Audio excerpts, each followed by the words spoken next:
Hello and welcome back to the William Gomes Podcast. I am William Gomes. Today I want to talk about something that sits quietly in the background of many autistic children's lives.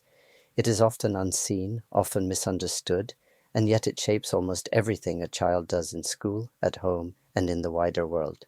I'm talking about masking. Masking is the quiet work an autistic child does to appear calm, capable, and fully in control, even when inside they are overwhelmed, confused, or struggling. Masking is not pretending in the playful sense. It is not misbehaving or being deceptive.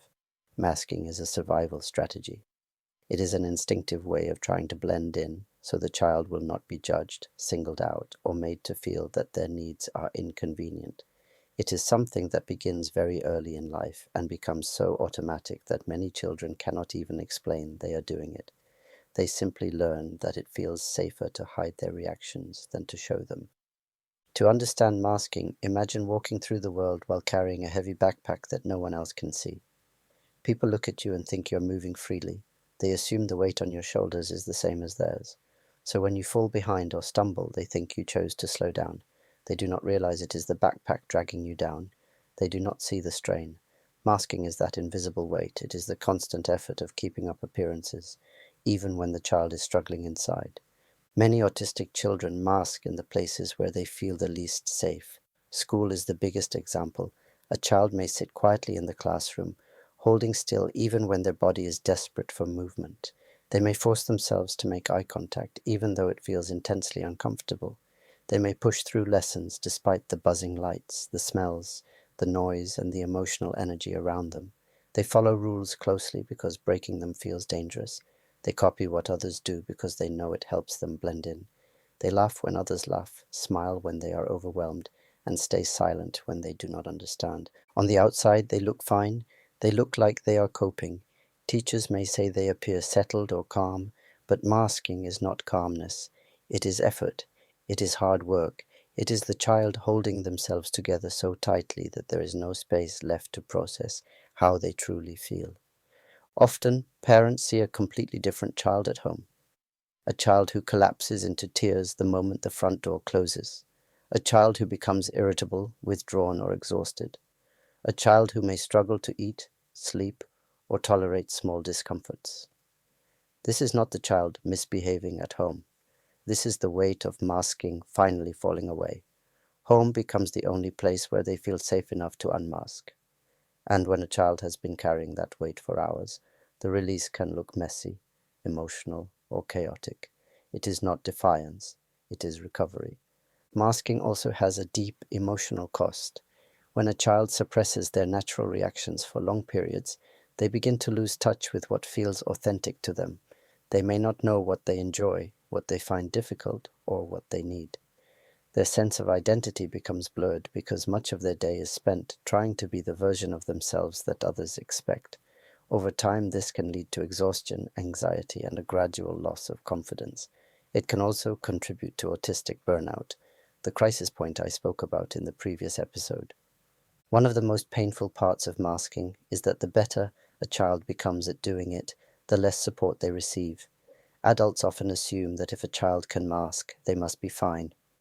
But masking hides struggle. It does not remove it. When a child spends all their energy looking like they can cope, there is nothing left for learning, listening, or social interaction. They simply get through the day and then collapse when they are safe. Recognizing masking begins with paying attention to the subtle signs. Does the child seem unusually drained after school? Do they hold in emotions all day and release them at home? Do they often say they are fine when their body language tells a different story? Do they avoid asking for help because they fear the reaction? These small details reveal far more than words. Supporting a child who masks starts with creating spaces where they do not need to. This means giving permission for them to be themselves without fear of judgment. It means allowing them to stim, to move, to leave a space when it feels too much.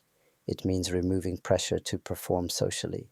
It means listening when they say they are tired or overwhelmed, even if their face looks calm. It means believing them the first time. It also means giving them more time to think, more time to transition between tasks, more time to regulate their body. Masking takes up energy that other children can use for learning or playing, so autistic children need gentler pacing to keep their nervous system steady. When we slow down the world around them, they finally have room to breathe. Most importantly, it means showing acceptance. When a child feels truly accepted, they do not have to pretend. They do not have to hide. They learn that their ways of being are not problems to fix, but parts of who they are. And when that happens, their sense of self begins to rebuild. Their confidence grows. Their world expands in ways that feel safe and manageable. Unmasking is not a sudden event. It is a slow, steady return to authenticity. Understanding masking also invites us to think differently about behavior. Instead of asking why a child is struggling at home, we begin asking what they had to hold in all day. Instead of asking why a child is quiet in class, we consider the effort behind that silence. Instead of viewing masking as good behavior, we see it for what it is, a protective strategy in a world that often feels unpredictable and overwhelming. And instead of praising children for coping, we start praising them for being honest about their needs. Masking is one of the most powerful reminders that what we see on the surface is never the full story. Every autistic child carries a world within them that deserves patience, understanding, and kindness. When we recognize the invisible work they do, we begin to create environments where they no longer have to hide who they are. And when a child is free to be themselves, their strengths, curiosity, and joy begin to shine again. Thank you for listening. This has been the William Gomes Podcast. Take care, stay curious, and I will speak with you again soon.